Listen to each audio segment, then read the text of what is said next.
Hi, this is Samantha Newark, the voice of Jem and Jerrica, and I believe that comic books are literature, and you're watching Sequentially Yours. Stay outrageous.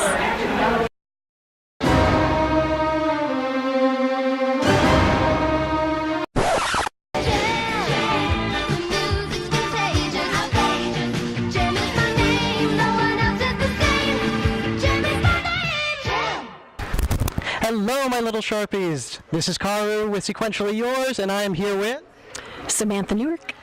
Thank you very much. Singer, songwriter, actress. You will probably know her as the speaking voice of Jem and Jerrica Benton from Jem the Holograms. No. All right. So let's jump right in. You actually started in the music industry when you were very young, is that right? I did indeed. I've been singing professionally since I was like 7.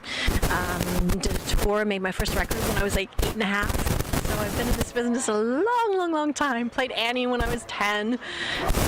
Wow, what got you into it so young? I mean, I saw actually a child singer perform when I was living overseas, and just wanted to do what she was doing with all of my being, and started to just kind of model her and emulate her, and learned all her songs off of her vinyl record. Not that long after that, I was sort of doing my own little thing, and then I had a band, and then my dad was managing me, and started performing all these places, and ended up making a record, and yeah, so started very young. That's fantastic. Now, how did you get the part of Jem? It was just one of, hundreds and hundreds of auditions that you go on, being in the business. I had a voiceover agent, and a commercial agent, and a film agent, and my dad was managing me for music, so it was just like constantly, I missed a lot of school. I have to, for real. Oh, I'm sure. But I did graduate. I graduated early. Yeah. But yeah, it was just an audition that I went on, and you kind of do the best work you can, and then you don't think about it. In fact, I left for Colorado with my parents. Just like left for the mountains, and this was before cell phones, and my agent was desperately trying to get in touch with me, saying, "You have to come back. You booked Jem." So she got in touch with me and came back, and now I'm sitting here talking to you. Yeah, it was just great. All these years later. Yeah. All right. Now, considering that you had such a musical background, was there a reason why they cast you for the speaking voice and not the singing voice? The singing voice, yeah, I get asked that a lot. The music portion of the show was its own machine, and it had already been cast. Production, singers, background singers, everything was already cast in New York before they auditioned the voice actors on the West Coast. So they were basically matching our speaking voices to the singing counterparts. So that's how it all happened. Oh, interesting. Yeah.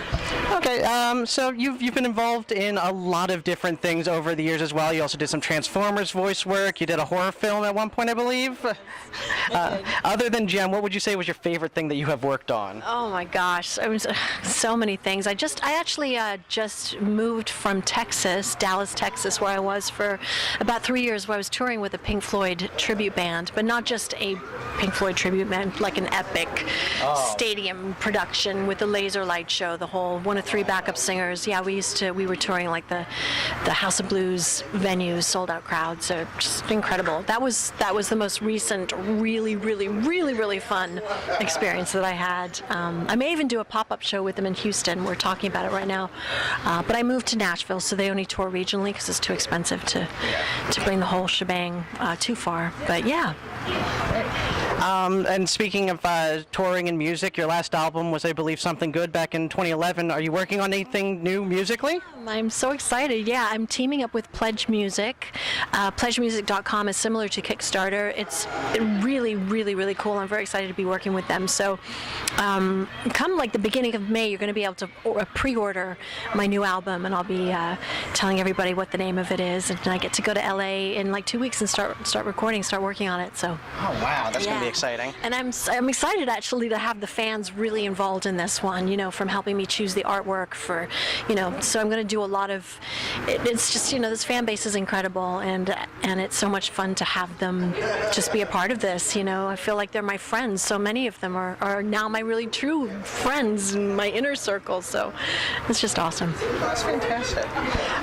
Going back to Jem for a second, that was, of course, an incredibly important show in that it was a show aimed at girls, but was also an action-adventure show during the period.